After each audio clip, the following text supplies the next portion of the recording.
1950년 6월 25일은 주일날이었습니다.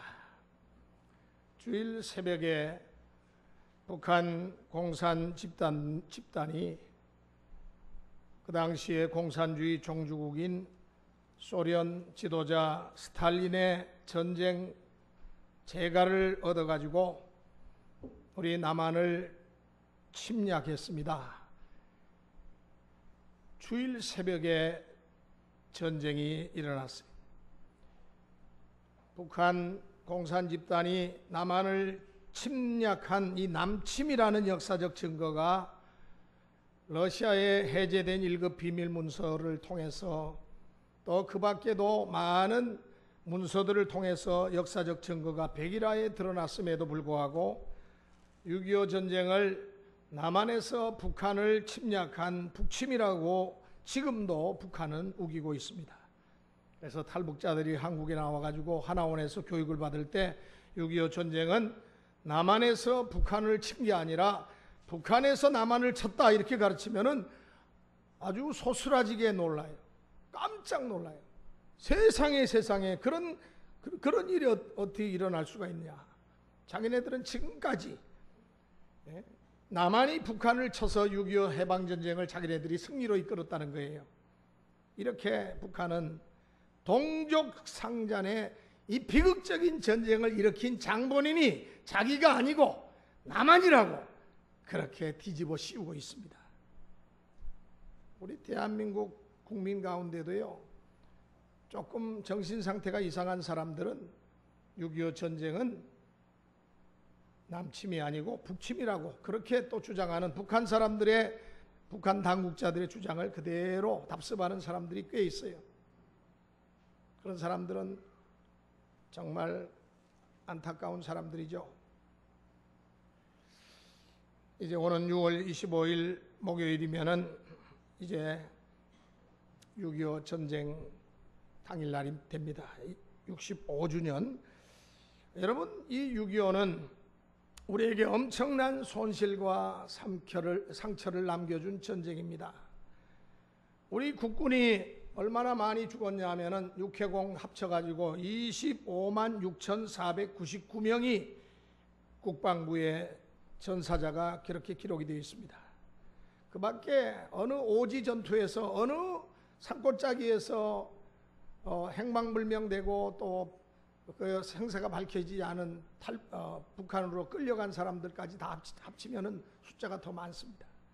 경찰이 사망한 전사자들은 18만 5,119명, 또 16개국에서 참전한 유엔군 중에서는 전사자가 15만 2,440명, 부상자는 22만 6,625명이 전상을 입었습니다. 민간인 피해자는 남북한 정확한 통계는 잡지 않았습니다만 개괄적인 통계에 의하면은 민간인이 남북한 피해가 적어도 250만에서 280만 명이 죽었을 것이다. 그러니까 합계가 적어도 330만에서 360만 정도가 6.25 전쟁에서 전사와 민간인 사상자까지 합쳐서 그렇게 엄청난 수가 죽임을 당했습니다. 역사상 유례없는 동족 상잔의 비극이 이 땅에서 일어났던 것입니다.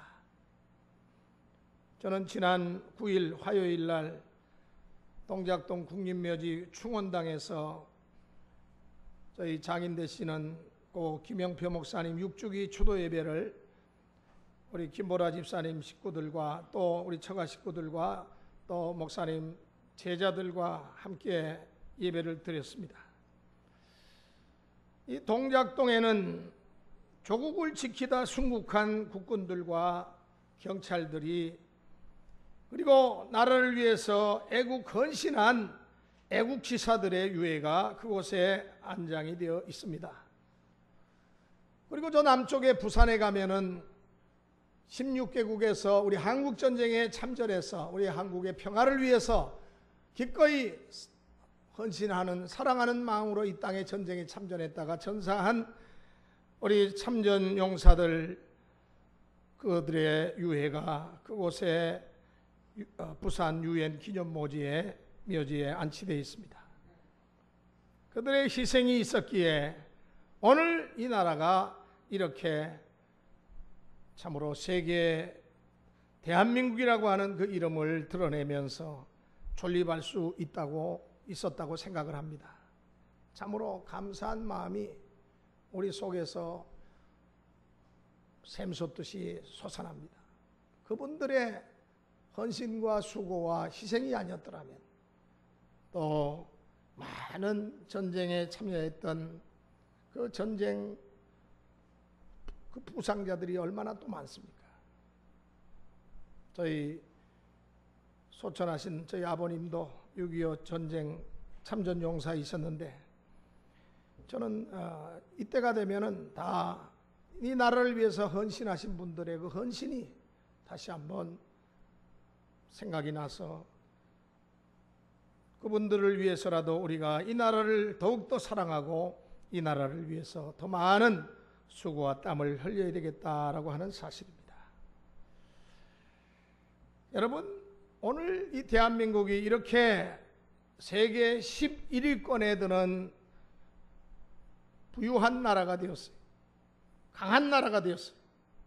많은 사람들은 뭐 경제 정책을 잘해서 뭐 교육을 잘해서 또 정치를 잘해서 뭐 이런 말들을 합니다. 그러나 오늘 우리가 이토록 번영하고 잘 살 수 있었던 이유는 이 나라와 이 민족을 사랑해서 헌신 봉사 충성하고 몸을 피를 흘려 이 나라를 지킨 애국애족한 우리 순국 선열들과 또 배후에서 이 나라를 지켜주신 하나님이 대한민국을 이토록 사랑하시고 도와주셨기에 오늘 우리나라가 이렇게 세계에 그 이름을 그 위상을 드러내는 참으로 복된 나라로 살아가고 있다는 사실입니다. 우리나라 국민들은 모두 다 잘해요. 하나도 못하는 게 없어요. 축구도 잘하고 이번에 우리 여자 축구 선수들이 월드컵 예선전에서 강적 스페인을 물리쳤습니다. 프랑스에 대한 자신감으로 지금 충만해 있습니다. 여러분, 뭐 우리가 못하는 운동이 어디 있어요? 야구도 잘하고. 저는 추신수 선수 팬인데 이 추신수 선수가 정말 홈런을 칠 때마다 얼마나 상쾌 통쾌 유쾌한지 몰라요. 얼마나 기쁜지 몰라요. 또 골프는 얼마나 잘합니까? 우리 한국의 낭자들이 세계 LPGA를 석권하고 있고 PGA도 사실상 한국 선수들이 앞으로 석권하게 될 것입니다. 여러분, 휴대폰은 어디 가도 우리 한국 휴대폰을 인정해 줍니다. 유럽의 노키아나 또 미국의 애플보다도 세계 시장을 석권하고 있고 지금 뭐 서로 애플과 아주 서로 용어 상박의 그러한 서로 간의 앞서거니 뒤서거니 하는데 우리 한국 하면은 역시 휴대폰입니다. 또 우리 한국 사람은 예수도 잘 믿습니다. 중국 사람들은 가는 곳마다 중국집을 엽니다. 식당을 열어요. 일본 사람들은 가는 곳마다 예전에는 소니 대리점을 다 열었어요. 근데 요즘은 이 IT 산업이 한국에게 밀려가지고 요즘은 뭐 조금 기세가 많이 꺾였습니다. 그래도 그 사람들은 가전제품 회사들을 이런 대리점들을 엽니다. 우리 한국 사람은 세계 어느 곳에 가는 곳마다 뭘 엽니까? 교회를 열어요. 교회를 시작합니다. 교회를 세웁니다. 선교도 잘합니다. 현재 25,000명의 선교사, 아마 더 인원이 늘어날 수 있을 겁니다. 선교사 수가 25,000명이 더 될 거예요. 2030년까지는 10만 명 선교사를 파송할 선교 비전을 선포했습니다. 전 세계에 복음을 전하려면 50만 명의 선교사가 필요한데 그 중에 5분의 1을 우리 한국이 담당하자. 우리 한국이 책임지자. 그렇게 우리 한국 교회가 책임지자고 그렇게 다짐하고 그와 같은 선포식을 가졌습니다. 그리고 2020년까지 평신도 자비량 선교사 이 전문인 선교사죠. 자기 특기를 가지고 세계 어느 나라 가서든지 다른 사람에게 유익을 줄 수 있는 텐트 메이커를 파송하자. 이 자비량 선교사, 전문인 선교사를 100만 명 파송하자. 그렇게 또 결정을 하고 추진을 하고 있어요. 이미 많은 선교 단체들과 교회들이 10만 명, 5만 명, 2만 명, 1만 명, 5천 명 혹은 2천 명, 1,000명, 100명 이 자비량 선교사를 우리가 파송하겠노라고 선포하면서 각 개교회들이 앞장서고 있습니다. 그러니까 2020년까지 100만 명 평신도 선교사 파송하는 것은 그렇게 큰 문제가 아닐 것이라고 생각이 됩니다. 우리에게 대한민국이라고 하는 조국이 있음을 우리는 감사해야 되겠습니다. 이 땅을 지키기 위해서 피 흘려 몸바쳐 사나운 애국 선열들이 있었기에 오늘 우리들이 이렇게 건강한 모습으로 살아가고 있는 것 아니겠습니까? 입을 열고 부르고 외칠 자랑스러운 나라가 있다는 거 얼마나 이거 감사한 일이 몰라요. 저도 해외에서 8년 이상을 살았는데 대한민국이라고 하는 그 우리 고국에 대한 그 애틋한 감정, 밖에 나가면 다 애국자가 됩니다. 오 필승 코리아를 외칠 수 있는 이 나라가 있다는 거, 조건이 되어진다는 거, 이거 얼마나 감사한 일입니까? 오늘 우리가 읽은 본문은 솔로몬이 성전을 완공하고 하나님께 봉헌하면서 드렸던 기도 중의 일부입니다. 이스라엘 민족이 전쟁에서 졌을 때 혹은 적국에 포로로 끌려갔을 때 가뭄이 혹은 계속돼 가지고 흉년이 들었을 때 전염병이 온 전 지역을 휩쓸 때 그때 과연 어떻게 할 것인가? 지금 우리나라도 전염병이 창궐해서 메르스 공포로 인해서 이 애굽 한마디로 돌림병이에요. 과연 이럴 때 지금 우리가 당한 이 상황에서 어떻게 할 것인가? 오늘 그것을 우리에게 가르쳐주고 있는 본문입니다. 첫째로 그럴 때 주께로 돌아오라는 거예요. 열왕기상 8장 33절 말씀을 우리 다 같이 한번 한 목소리로 읽겠습니다. 33절 다 같이 시작. 적국 앞에 패하게 되므로 주께로 돌아와서 주의 이름을 인정하고 이 성전에서 주께 기도하며 간구하거든. 주께로 돌아와서 그랬죠. 주의 이름을 인정하고 이전에서 주께 간구하거든 그랬습니다. 여러분, 전쟁에 지고 포로로 붙잡혀가게 된다면 그 원인은 분명히 있습니다. 그 백성이 범죄했기 때문이라는 사실입니다. 그리고 그때 할 일은 주께로 하루속히 하루빨리 돌아와야 된다는 사실. 주께로 돌아온다, 이 말은 회개한다는 뜻입니다. 그리고 주의 이름을 인정한다는 것은 주님의 능력과 권위를 인정한다는 그런 말이 되겠습니다. 지금 메르스가 창궐해서 온 나라가 불안과 공포와 언제 이 메르스가 이제 끝나나 사람들이 많이들 두려워하고 있습니다. 그런데요, 인류 문명사는요 전쟁과 전염병의 역사입니다.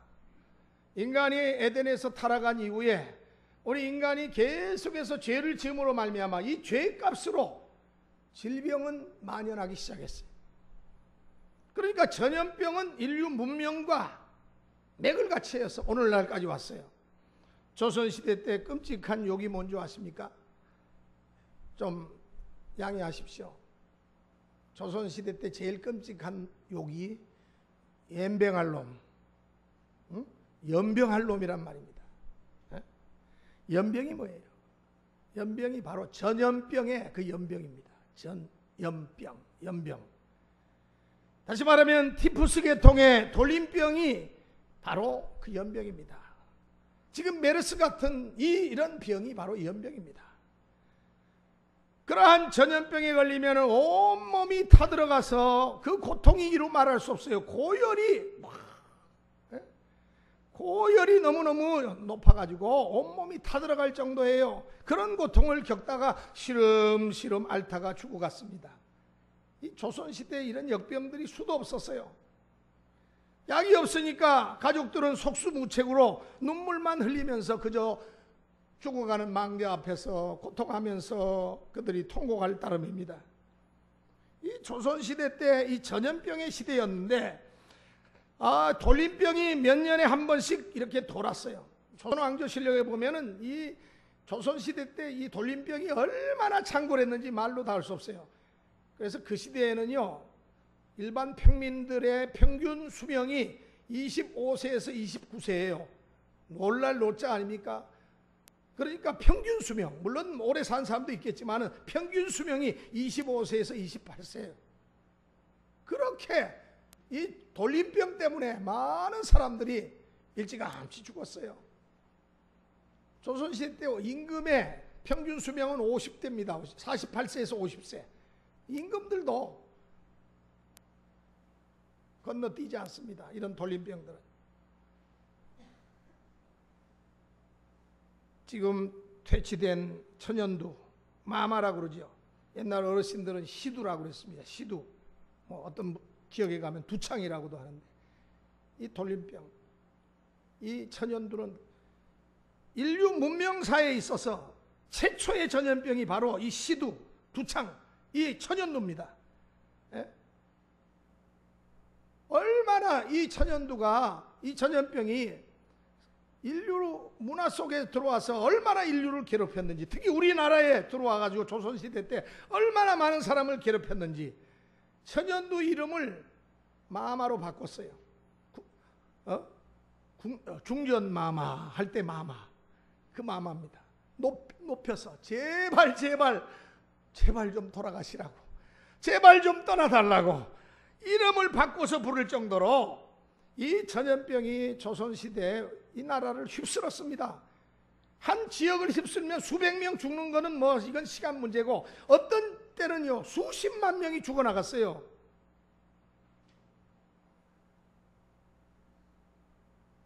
아이들이 엄청나게 희생당했습니다. 10명 중에 8명이 죽었어요. 그래서 옛날에 어른들은 아이를 많이 낳았어요. 그래도 반은 반타작은 해야 되지 않느냐, 반은 건져야 되지 않느냐, 그래가지고 10명 나면 한 4-5명, 5-6명은 살아날 수 있으니까. 여러분, 지금도 메르스가 맹위를 떨치고 있습니다. 아직 백신과 같은 적극적인 치료법은 없어요. 환자를 격리하거나, 우리 한국에서 제일 1등 가는 병원인 삼성병원 같이 저 병원을 폐쇄하거나 그렇게 하는 수밖에 다른 방법이 없어요.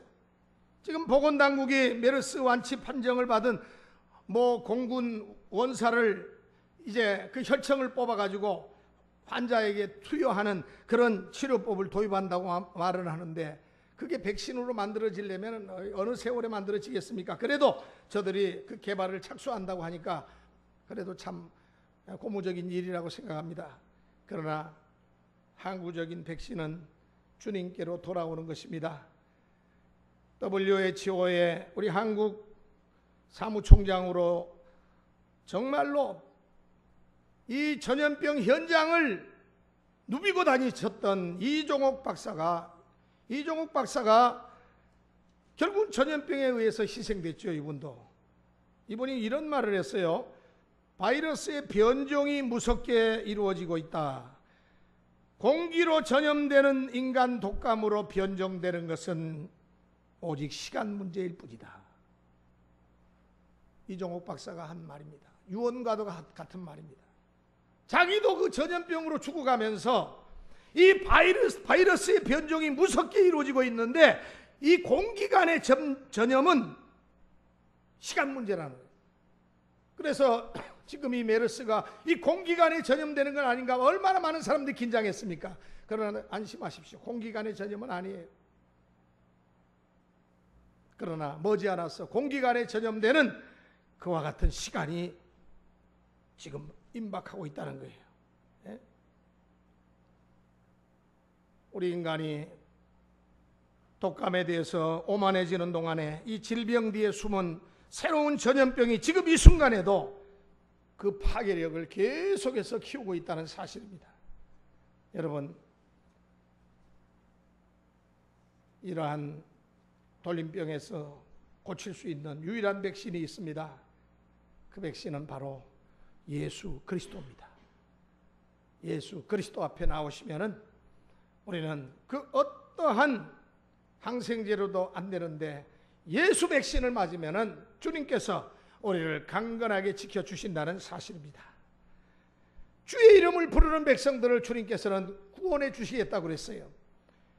저 십자가, 저 장대 높이 달려있는 저주받은 구리뱀을 쳐다보는 자는 산다고 그랬죠.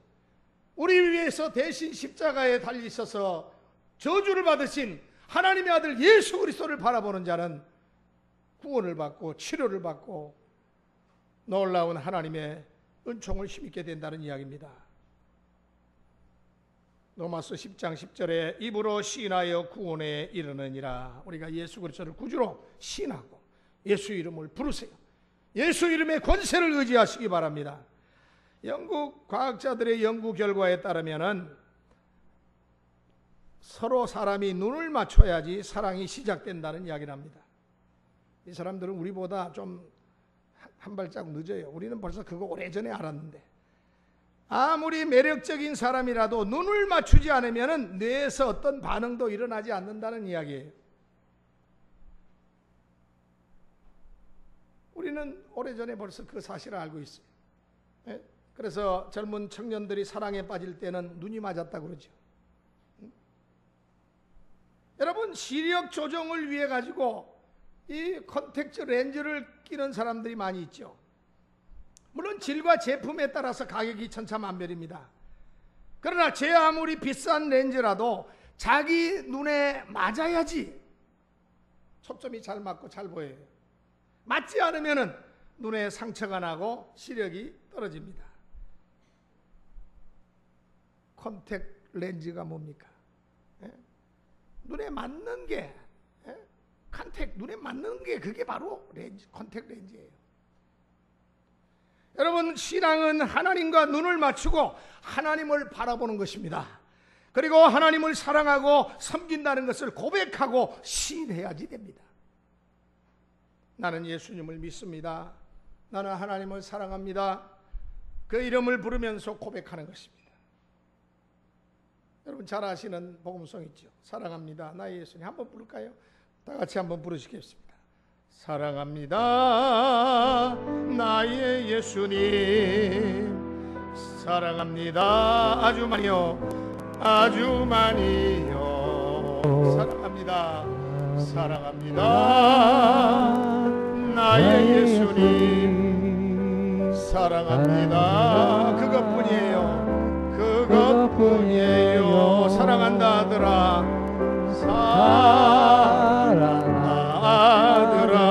내가 너를 잘 아노라, 내가 너를 잘 아노라. 사랑한다 내 딸아, 사랑한다 내 딸아, 내게 축복 더하리라, 내게 축복 더하리라.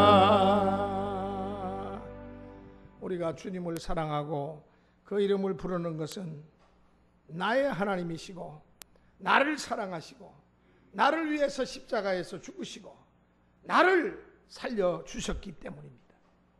그것만으로도 족하고 찬송하기에 넉넉한 거죠. 두 번째로, 전쟁 가뭄과 역병으로 온 나라와 백성이 위기에 처했을 때 어떻게 해야 됩니까? 돌아서야 되고, 두 번째는 기도해야 됩니다.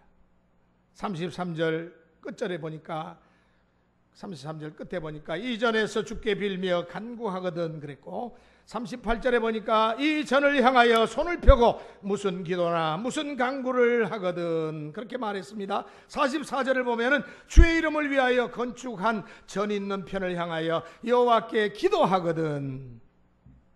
가까이 있으면은 성전에 나와서, 멀리 있으면은 성전이 있는 곳을 향하여 기도하라는 이야기예요. 기도하라. 다니엘 성경 6장 10절에 보면은 포로로 바벨론에 잡혀갔던 다니엘의 기도하는 모습이 거기에 기록되어 있습니다. 다니엘이 조소의 의인이 찍힌 것을 알고도 자기 집에 돌아가서는 그 방에 예루살렘을 향하여 열린 창에서 전에 행하던 대로 하루 3번씩 무릎을 꿇고 기도하여 그 하나님께 감사하였더라. 바벨론 왕 이외에는 어떤 신이나 어떤 다른 사람에게 절하거나 기도하면 굶주린 저 사자굴에다가 던져넣기로 왕이 조서를 선포하고 누구든지 거기에 불복종하면 죽는다는 거예요. 그런데 다니엘은 총리인데도 불구하고 집으로 돌아가서 창문을 열고, 보통 사람 같으면 숨어서 아마 기도하고 싶으면 그래 숨어서 할 텐데 담대하게 창문을 열고 저 예루살렘을 향하여 기도를 드립니다. 그것도 묵상 기도가 아니라 소리내서 기도합니다.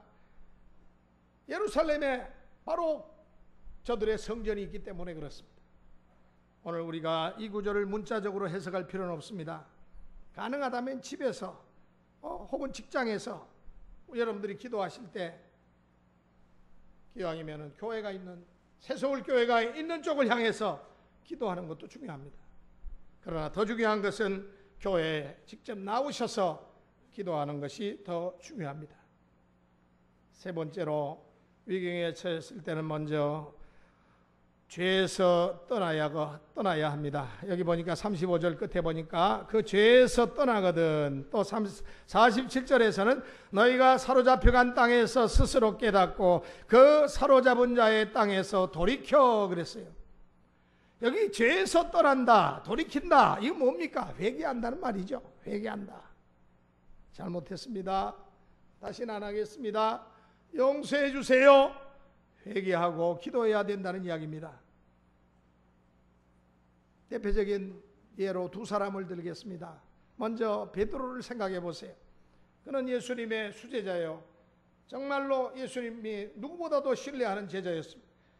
그래서 예수님 계실 때 3년간의 공생의 기간에 예수님을 따라다니면서 그는 수차례 반복해서 주를 따르겠습니다. 주를 위해서 죽겠습니다. 감옥에도 함께 가겠습니다. 다른 사람이 다 주를 버리고 떠난다 할지라도 저는 주님을 버리지 않겠습니다.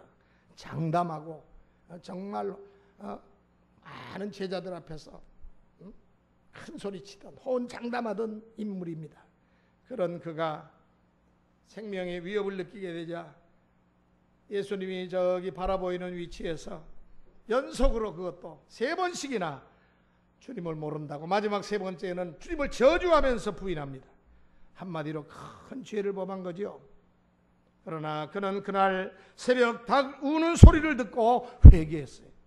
그래서 초대교회를 세우는 위대한 지도자가 된 것입니다. 또 한 사람, 가룟 유다가 있습니다. 이 사람은 돈에 눈이 어두워서 예수님을 은전 30에 팔았습니다. 몇 차례 예수님이 경고하셨고 사인을 보내셨어요. 그러나 회개하지 않았습니다. 결국은 스승인 예수님을 시기하고 질투하고 죽이려고 하는 유대 종교 지도자들에게 넘겨주고 말았습니다. 돈에 눈이 어두워서. 결과가 어떻게 됐습니까?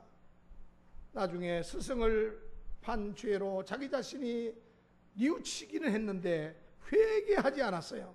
그 회개하지 않았다는 결과가 뭡니까? 스스로 목숨을 끊는, 목매달아 자살을 하는 길을 택했습니다. 우리 인간은 누구나 실수할 수 있고 잘못할 수가 있습니다. 하지만 그 죄에서 떠나 회개하고 주님께로 돌아오느냐 돌아오지 않느냐에 따라서 행불행이 판연히 달라지는 것입니다. 결정되는 것입니다.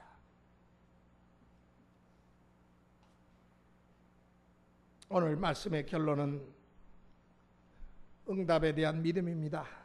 34절을 보면 주는 하늘에서 들으시고 죄를 사하시고 그 열조에게 주신 땅으로 돌아오게 하옵소서 말씀했고, 또 36절에서는 죄를 사하시고 주의 땅에 비를 내리시옵소서. 지금 비도 안 오지요. 지금 돌림병이 돌지요. 지금 우리나라의 상황과 똑같지 않아요. 39절을 보니까 사유하시며 갚으시옵소서. 50절을 보니까 용서하시고 그 모든 허물을 사하시고 말씀했어요. 바로 이와 같이 전쟁과 기근과 돌림병, 이런 것들이 창궐할 때는요, 이건 하나님의 지금 사인이에요. 너희가 돌아서야 된다. 돌이키지 않으면 더 큰 것을 내가 보낸다. 사인입니다. 바로 이럴 때 죄에서 떠나 회개하고 우리 주님께로 돌아와 기도하면은 하나님께서 그들을 불쌍히 여기셔서 치료해 주신다. 회복의 역사를 나타내 보여주신다는 거예요. 국가가 회복되고 재앙이 그치고 민족이 사는 길이 열린다는 이야기입니다. 그리고 하나님의 용서와 구원이 임한다는 말씀입니다. 나라가 살고 민족이 살고 이 땅이 회복되는 길이 바로 그 길입니다. 회개입니다. 하나님께로 돌아와 회개하고 기도하는 것이 바로 이 민족이 사는 길. 교회가 이와 같은 때에 잠들면 안 됩니다. 그럼 세상이 더 어두워집니다. 고통이 더 심화됩니다. 교회가 잠잠하면 악의 소리가 점점 더 커집니다. 지금 우리나라와 우리 교회의 형편은 사방으로 우겨쌈을 당하고 있습니다. 안티 기독교인 교도들이 파상공세로 교회를 무너뜨리고 또 이 나라를 저 북한 공산 집단에 갖다 바치려고 가진 쾌계를 다하고 있습니다. 정부 매체로 문화라고 하는 미명으로 집단 행동으로 권력의 힘으로 교회를 파괴하고 교회를 약화시키기 위해서 총력전을 쓰고 있습니다.